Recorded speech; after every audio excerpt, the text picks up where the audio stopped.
Boa noite, a paz de Jesus e o amor de Maria estejam com vocês. Estaremos hoje estudando um pouco sobre a apostila 6, Igreja, do módulo básico da Renovação Carismática Católica. Todos já me conhecem, eu sou a Tati Palmeira, formadora do grupo de oração Nossa Senhora das Graças, aqui de Vargem Grande, e gostaria muito de partilhar com vocês essa formação. Então, eu gostaria de convidar todos a fazer o sinal da cruz. Estamos reunidos em nome do Pai, do Filho e do Espírito Santo e pedir mesmo o Espírito Santo de Deus, que o Espírito Santo venha sobre nós, que o Espírito Santo venha sobre mim, que o Espírito Santo venha sobre você, aí onde você está na sua casa. Vem Espírito Santo de Deus, nos ilumina, nos fortalece, nos santifica, nos ajuda a entender, Espírito Santo, tudo que o Senhor tem para nós. Vem Espírito Santo pela poderosa intercessão do Imaculado Coração de Maria, venha nos ensinando, nos formando, venha nos auxiliando a entender, venha nos ajudando nessa caminhada, que possamos a cada capítulo dessa apostila da igreja, que possamos ter amor à Santa Mãe Igreja, que possamos nos entendermos como membros que participam e que fazem a vontade do Senhor dentro da Santa Igreja. Ave Maria, cheia de graça, o Senhor é convosco, bendita sois vós entre as mulheres, e bendito é o fruto do vosso ventre, Jesus. Santa Maria, Mãe de Deus, rogai por nós, pecadores, agora e na hora de nossa morte. Amém. Então, prepare aí a sua Bíblia, a nossa Sagrada Escritura, o seu caderninho de anotações.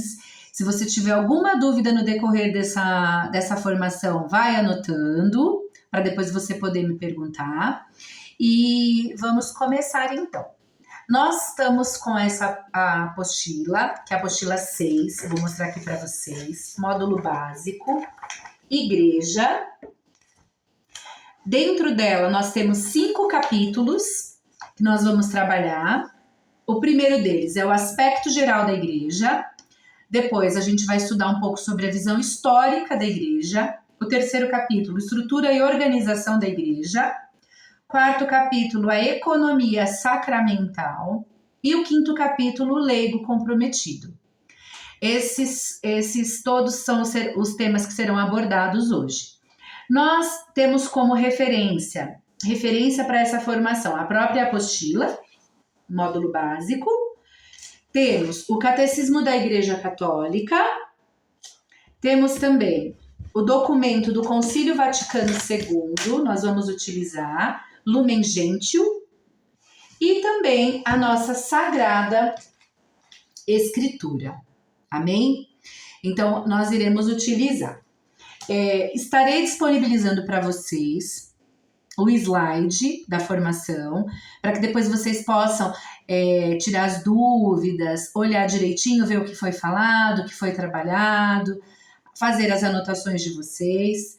Também coloquei no grupo as apostilas, a apostila, né, no caso, essa apostila número 6, que eu escaneei para que vocês possam entender, porque alguns estão sem o material. Então, não tem como ficar sem entender o que vai ser trabalhado hoje. Amém? Então, eu preciso que vocês prestem bastante atenção. Então, vamos lá. Os aspectos gerais da igreja. Como que a gente começa a entender um pouco sobre o que seria essa igreja? A nossa Santa Igreja. Então, nós temos lá, nesse Concílio Vaticano II, como a gente já trabalhou bastante, já falou bastante sobre ele, após o Concílio Vaticano II, tivemos uma nova ideia e uma nova consciência sobre o que é a igreja. Não só nós, os leigos, como toda a própria igreja. Então, nesse documento, no Lumen Gentium, no capítulo 6 e 7, ele vai tratar a igreja primeiro como um redil de Deus. Então, o redil de Deus. Quem estaria à frente desse redil? Jesus. Jesus é o pastor e nós somos as ovelhas. Então, a igreja com o pastoreio de Cristo. Depois nós temos o entendimento também do campo de Deus. Ele é um campo onde o Senhor cultiva. O Senhor vai cultivando esse próprio campo, que vai gerando frutos, no Espírito Santo. Construção de pedras vivas, fortes na rocha, que é Cristo, consolidadas, fortalecidas, que pode bater o vento que for, ela vai continuar firme. Esposa imaculada do Cordeiro Imaculado. O Cordeiro Imaculado é Cristo. Então a igreja, como essa esposa imaculada, essa esposa pura, essa esposa límpida, essa esposa à espera de Jesus. E o corpo místico de Cristo. Então a gente vai ter todos esses modelos aí para a gente refletir e entender um pouco sobre o que é a nossa igreja. Amém? Segundo São Paulo, nós temos três viés aqui para entender um pouco sobre a nossa igreja. Eu vou pedir para vocês abrirem na palavra Romanos 11, versículo 17 e 18. Então, Romanos 11, 17 e 18. Eu vou ler para vocês. Vamos lá. Se alguns dos ramos foram cortados, e se tu, oliveira selvagem, foste enxertada em seu lugar, e agora recebes seiva da raiz da oliveira, não te envaideças, nem menosprezes os ramos, pois se te gloriares, sabe que não és tu que sustenta a raiz, mas a raiz a ti. Então, a raiz é Cristo, então ele nos sustenta. Ele sustenta a igreja. Amém? Vamos continuar mais um pouquinho adiante. 1 Coríntios 12, 13. Ainda é uma referência de São Paulo, tá? 1 Coríntios capítulo 12, versículo 13. Em um só Espírito fomos batizados, todos nós, para formar um só corpo, judeus ou gregos, escravos ou livres, e todos fomos impregnados do mesmo Espírito. Assim, o corpo não consiste em um só membro, mas em muitos membros. Então, nós não somos só um membro. O corpo é Cristo e os membros fazem parte quem? Nós. Então, é uma reflexão também de São Paulo. Continuando. Templo do Espírito Santo. Vamos lá um pouquinho mais para frente. 2 Coríntios 6,16. Vamos lá. Como conciliar o templo de Deus e os ídolos? Porque somos o templo de Deus, vivo, como o próprio Deus disse, eu habitarei e andarei entre eles, e serei o seu Deus, e eles serão o meu povo. Levítico 26, 11. Então, São Paulo, ele se remete a Levítico, né, lá no Antigo Testamento, para dizer, olha isso, eu habitarei e andarei entre eles, e serei o seu Deus, e eles serão o meu povo. Então, o povo escolhido por Deus, o templo do Espírito Santo. Somos o templo do Espírito Santo. Para a gente poder entender. Então, essa igreja, povo de Deus, que a gente ouve tanto falar, ela começa como? Com essa simples palavrinha, igreja, que significa eclésia, daqueles que são chamados, é uma assembleia. O significado de igreja é eclésia do grego, assembleia dos que são chamados. Então, o que é a igreja? Todo aquele que é chamado. Então, a igreja é o povo de Deus. No Antigo Testamento, o povo de Deus ele se reunia em assembleia diante de Deus. De que maneira que ele se reunia? A gente vai vendo lá em Gênesis, ele começa com a criação. Então, Deus começa a criar o seu povo. Adão e Eva, depois Deus chama Abraão para ser pai de uma multidão. Continuando um pouquinho no Antigo Testamento, para quem ainda não leu e ainda não conhece a história, só para você poder sintonizar e pesquisar também, e estudar, e buscar fazer a leitura da palavra. Nós temos também, assim, quando Abraão nasce Isaac, seu filho, nasce Esaú, Jacó, e aí a gente tem, dessa descendência, nós temos as 12 tribos de Israel, que deu origem a esse povo de Deus. Então, o povo de Deus oprimido no Egito, ele recebe a promessa de um libertador que viria libertar esse povo do Egito. Então, esse povo todo se reunindo para ouvir o quê? As histórias de Abraão, para ouvir sobre o quê? Jacó, para ouvir sobre a promessa do Senhor, do libertador. Esse libertador, ele vem com uma nova aliança, né? A nova aliança, os 10 mandamentos, a arca da aliança, Moisés. E aí a gente vem o caminho todo do Antigo Testamento sendo trilhado em busca do quê? Da salvação, em busca do amor de Deus, em busca desse libertador. E aí quando a gente vê que o povo de Deus recebe o cumprimento da promessa, a terra prometida, que Deus devolve essa terra prometida, Deus dá o maná, Deus dá essa nova aliança, Deus dá o sustento vivo para aquele povo.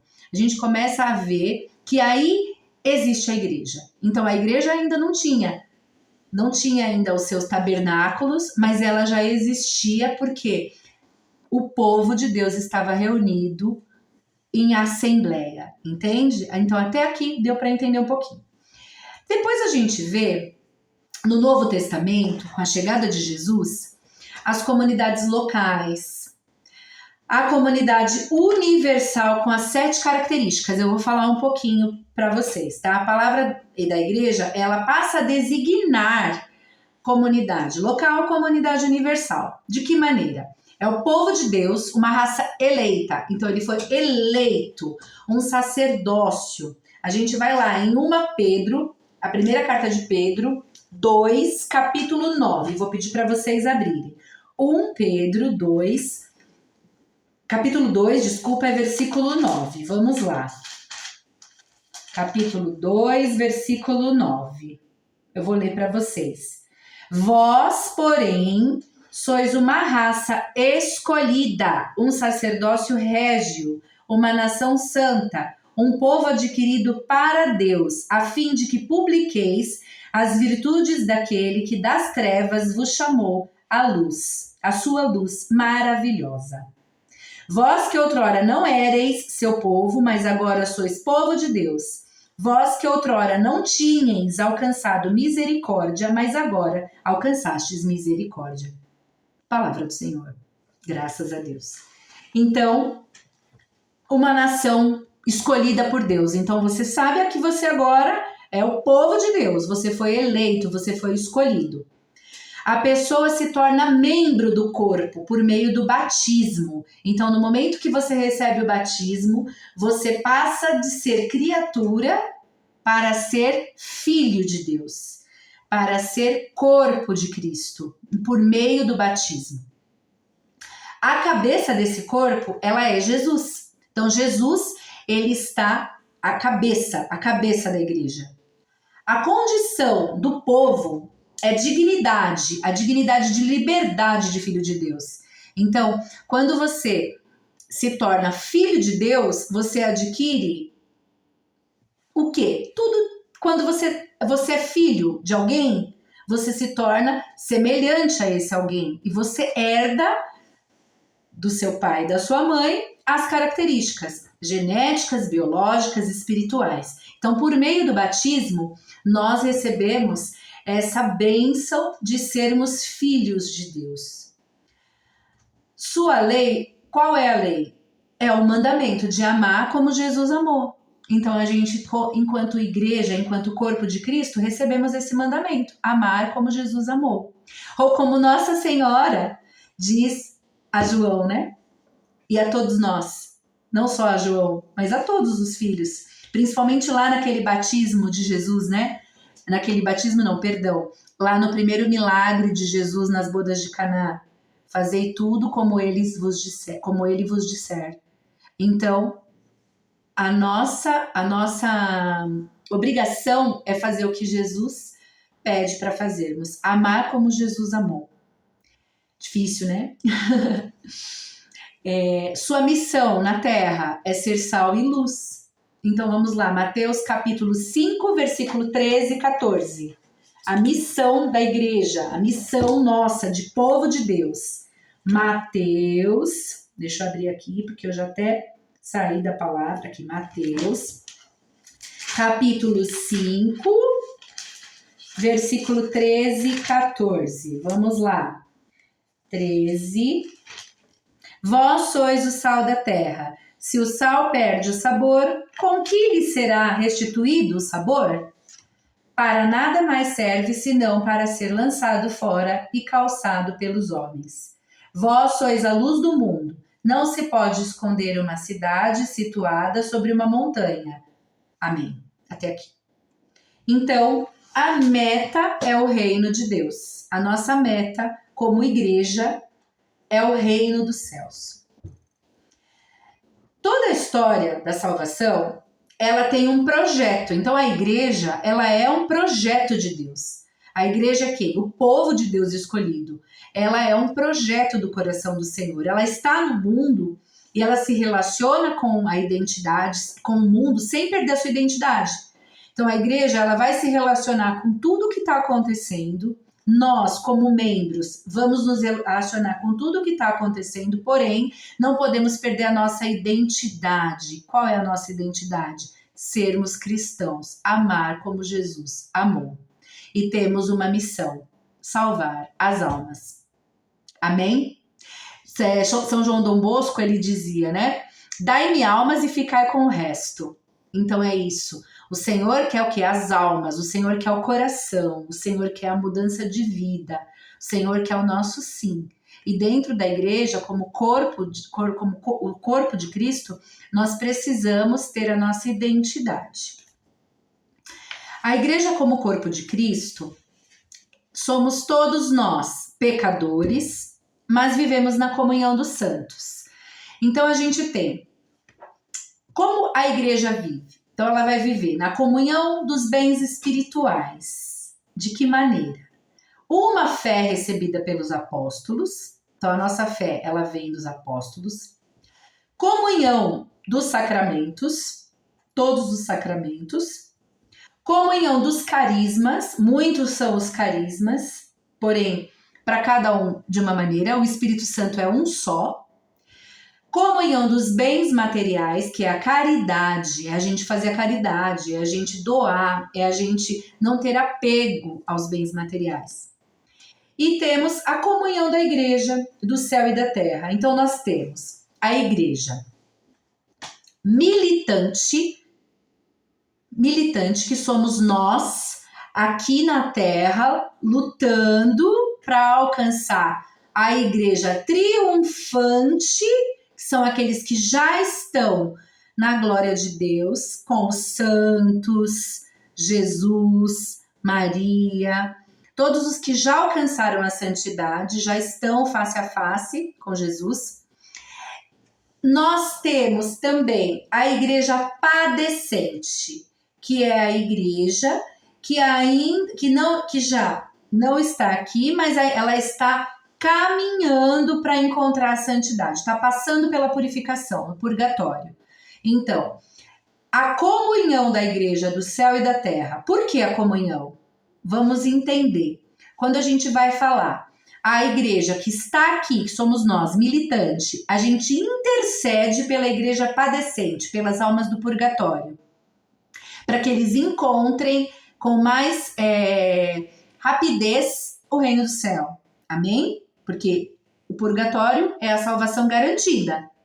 Porém, ele precisa purgar, ele precisa evoluir, ele precisa se livrar, se limpar de todo o pecado, para que ele esteja alvo, para que ele esteja limpo, para que ele esteja límpido e encontre com o Senhor. E aí nós temos a igreja triunfante, que são aqueles que já estão lá intercedendo a Deus por nós, que estamos aqui ainda, que estamos militando ainda, que estamos na luta, que estamos lutando contra o pecado, que estamos renunciando à nossa carne, para poder fazer a vontade de Deus. Então nós temos a comunhão da igreja do céu e da terra. Continuando, nós temos as características da nossa igreja, da igreja católica. Então a gente vai ter a igreja como o templo do Espírito Santo. É na igreja que nós iremos e somos esse templo do Espírito Santo. Mas somos pecadores, então precisamos o tempo inteiro nos abastecer do Espírito Santo para que possamos, através dessa iluminação do Espírito Santo, da sabedoria, dos dons, possamos ter o temor a Deus, o entendimento e a cada passo fugindo do pecado, entende? E aí nós temos a Igreja Católica una. Por que una? Una. Uma das características, una, porque é uma mesma fé. É uma mesma fé. Os mesmos sacramentos. Não importa se eu for para a Igreja Católica lá no Japão ou na Igreja Católica na China, a Igreja Católica na Áustria, na Austrália, no Brasil. É o mesmo sacramento, é a mesma fé, é o mesmo Cristo. Uma só liturgia. Então segue-se uma liturgia, um só líder, o Papa, o nosso Papa. Então ele está ali em persona Christi respondendo pela igreja. Então é um só Papa, então ele é o Papa do mundo todo. Toda a igreja católica, em qualquer lugar do mundo, ela tem que estar ligada à cabeça que é Cristo. Amém? Fundada por um só Senhor, foi fundada por Jesus Cristo, ele foi o fundador. Ele disse: Pedro, tu és Pedro, sobre esta pedra edificarei a minha igreja, na palavra de Deus. Então, um só é o Senhor, não tem outro Senhor, não existe outro fundador da igreja. É Jesus Cristo, nosso fundador, governada por um só episcopado. Como assim? Vamos lá. Pedro, primeiro Papa, amém? E os outros todos, os bispos daquela época, que foram divididos para evangelizar, para ir cada um para um canto do mundo. Então nós temos origem apostólica, professa um só batismo, o batismo em nome do Pai, do Filho e do Espírito Santo. Uma só finalidade. A gente tem um objetivo. Qual é o objetivo? A glória de Deus e a santificação dos homens. Então, esse é o objetivo. É o único. Não tem como dizer que é outro objetivo. Ah, eu tenho outro objetivo. Não. A glória do Senhor e a santificação dos homens, para que possamos encontrar o nosso Senhor Jesus. Nós temos a outra característica da igreja santa, no seu fundador Jesus, que é santo. A santificação dos homens é o nosso objetivo. Nos meios, o sacramento como um meio de santificação. Então o sacramento, ele é dado, ele é uma riqueza dada por Deus, para que possamos ter um sinal visível da graça do Senhor no meio de nós, através dos sacramentos. E da doutrina dos apóstolos, porque como eu acabei de explicar, nós viemos da origem de Pedro. Pedro e os apóstolos, os bispos. Então a nossa origem, ela vem de uma santidade. Depois, os seus membros, que é o estado de graça. Dentro da igreja, não significa que as pessoas que estão lá estão santificadas. Não é isso. Significa que estamos buscando o estado de graça. Através do quê? Da confissão, da comunhão, de receber todos os sacramentos e estarmos em comunhão com Jesus. Então, buscamos o estado de graça, para vivenciarmos esse estado de graça, para a gente poder viver isso aqui na Terra. Então, Deus nos deixou todos esses sacramentos. E católica, por que católica? Por que a igreja católica? Não poderia ter outro nome? Porque católica veio de uma palavra do grego que significa católicos, que significa universal. De que maneira que ela é universal? Ela é enviada a todo o gênero humano. Então, essa igreja, ela não vai ficar só no Brasil. Ela vai para todo o gênero humano. Em todo lugar que tiver um ser humano, lá a palavra vai ser pregada. Doutrina universal. A doutrina que a gente segue aqui é a mesma que vai seguir no Polo Norte. É a mesma que vai seguir do outro lado do mundo. Na Índia, por exemplo, se tiver uma igreja católica, a igreja católica lá vai seguir a mesma doutrina. Toda salvação vem de Cristo. Cristo é o nosso Salvador. Esse é o fundamento. A cabeça da igreja católica é Jesus Cristo. Apostólica, porque ela foi fundada sobre os fundamentos dos apóstolos. Então ela tem a origem com os apóstolos, a sagrada tradição. Ela conserva e ela transmite toda essa tradição. Imagina que eles vivenciaram, eles estiveram ali lado a lado com Jesus. Por exemplo, São Paulo, que a gente vai estudar um pouquinho mais à frente, ele não estava diretamente com Jesus, ele era perseguidor dos cristãos. Depois ele conheceu São Pedro.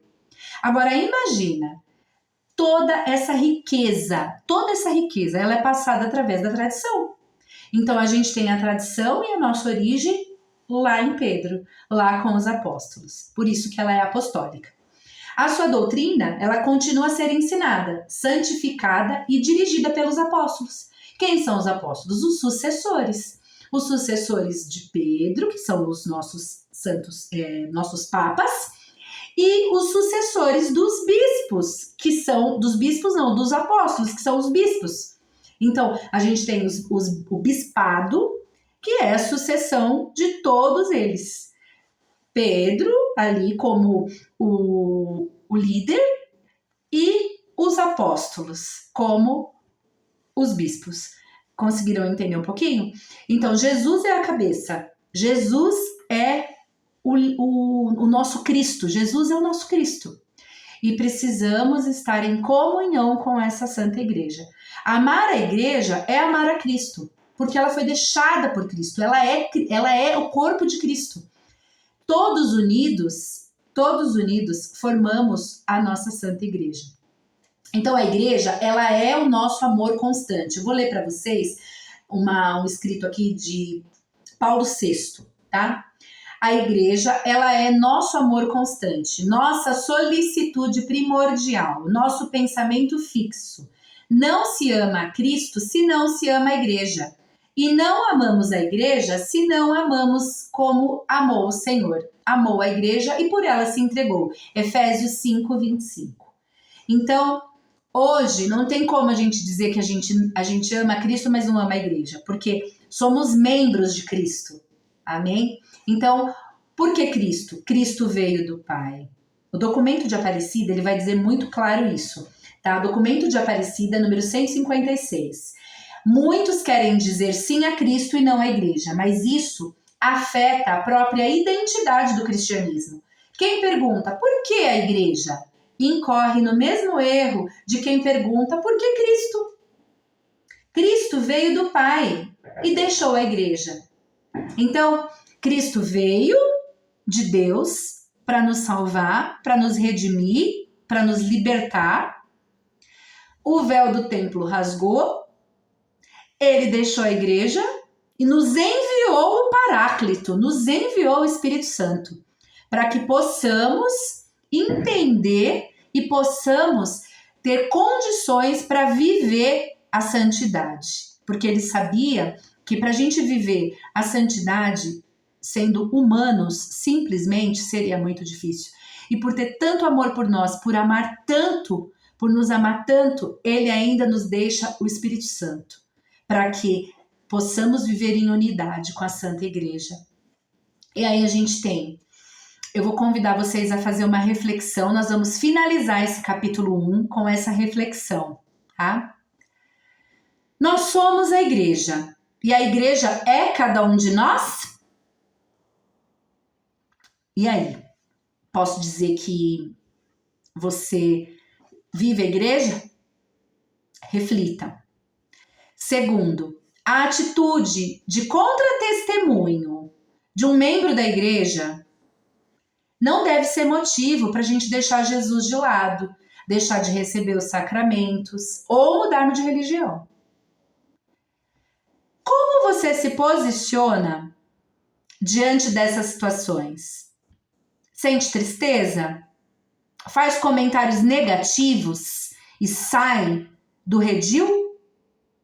E vai embora? E larga a igreja porque alguém pecou, porque o padre pecou, porque o seu colega de ministério pecou, porque a equipe da liturgia te olhou com cara feia? Você sai do redil e vai buscar outro pastor?